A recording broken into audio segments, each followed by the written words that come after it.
ফোনটা কই? এই যে। পাসওয়ার্ড কি? আমার বার্থডে। ওর বার্থডে? হ্যাঁ, ওর বার্থডে তো মনে নাই। তোমার এক্সের বার্থডে। হ্যাঁ, এটা তো মনে আছে। ভুল বলতেছে। তোমার এক্সের বার্থডে তোমার মনে আছে? একটা জিনিস চিন্তা করে দেখছো দোস্ত, ছেলেরা মদ খাওয়ার পরে প্রচুর কথা কয়, কথায় কথায় ইমোশন হয়ে যায়, চিন্তা শক্তি হারে ফেলে, আবার কথায় কথায় ঝগড়া শুরু করে দেয়। কিন্তু এটা অবাক ব্যাপার হচ্ছে, মেয়েরা এই কামগুলাই করে সারাদিন, কিন্তু কোনো মদ খায় না।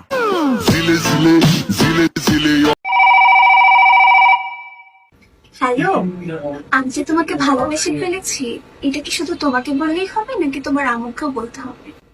আমি আম্মুই বলছি। যদি আপনাকে এ ধরনের কল করে বিরক্ত করা হয় তবে আপনার নিকটবর্তী থানায় যেয়ে একটি কমপ্লেন করবেন, কারণ সচরাচর এ ধরনের কল করে সবাইকে বিরক্ত করা হচ্ছে। আপনার সন্তানকে এ ধরনের ফোন কল বা ফোন থেকে বিরত রাখবেন। ধন্যবাদ। কি ব্যাপার, তুমি অসময় শুয়ে আছো, ইফতারি বানাও নাই? রোজায় প্রচন্ড ধরেছে, ঠিক মতো দাঁড়াতেও পারি না, কি করে ইফতারি বানাবো? বুঝতে পারছি, আজকেও আমার বাইরে ইফতারি করতে হবে। তুমিও না অল্পতেই রাগ হয়ে যাও, 5 মিনিট দাঁড়াও, আমিও রেডি হয়ে আসতেছি। সুখবর সুখবর, বাংলাদেশের কোন মেয়ে ফেসবুক টিকটক চালাতে পারবে না।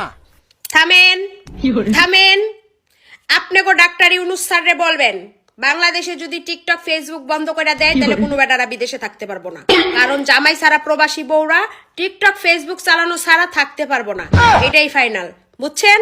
জামাই না দিবেন সব সাইরা দিমু, আর জামাই বিদেশ থাকবো, টিকটক সারাদিনটা 24 ঘন্টা দেখবো, এটাই সত্যি। এই জানো, আজকে মসজিদের হুজুর চায়ের দোকানে ঢুইকা বেরোজগারদের সেই পেটন পিটাইছে। আরে জানি, এক একটারে বাঁশ দিয়ে পিটে ফুলাই ফেলাই দিছে। তার মানে তুমিও মাইর খাইছো? তুমি তো রোজা, তুমি চায়ের দোকানে কিসের জন্য গেছিলা? আমি তো পলাশ পণ্ডিত রে খুঁজতে গেছিলাম, বিনা কারণে 2টা ভাই মার খেলাম। ভাবি ঘরে আছেন নাকি? আরে ভাবি, হ্যাঁ আসি, বসেন। ভালো আছেন? হ্যাঁ ভাবি, আলহামদুলিল্লাহ ভালো আছি। এই তো আপনার ঈদের শপিং দেখতে এলাম, তো মার্কেট টার্কেট করছেন নাকি কিছু? না ভাবি, এখনো তো সময় হয়ে ওঠে নাই, আপনার ভাইয়ের তো ছুটি নাই, আর তাছাড়া ঈদের বোনাসও পায় নাই, ঈদের বোনাস পাইলে তখন করব ইনশাল্লাহ। কি বলেন ভাবি, এত দেরি করবেন? তাহলে তো আপনি মার্কেটে নতুন কিছু পাবেনই না, সবাই আপডেট সবকিছু কিনে ফেলে শেষ করে দিচ্ছে, এরপর তো শেষে পড়ে থাকবে এই যেগুলো চলবে না, মনে করেন কেউ নিচ্ছে না, দাম কম চলছে না, সেগুলো থাকবে। ভালো জিনিস কি পাবেন এত শেষে গেলে?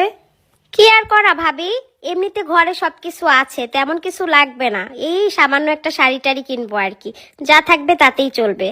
কি জানি ভাবি, আপনার তো দেখছি সেই আগের যুগের মতো স্বভাব। যাই হোক ভাবি, আমার এত ধৈর্য টর্য নাই, আমি তো অলরেডি অর্ধেক কিনে ফেল। আমরা দুজনে বাড়ি দে মার্কেট করবো না। মার্কেট না দিলে কইরা তোমায় জামু গাছাইরা, পরে কানলেও কিন্তু আর আমি ফিরায়ামু না।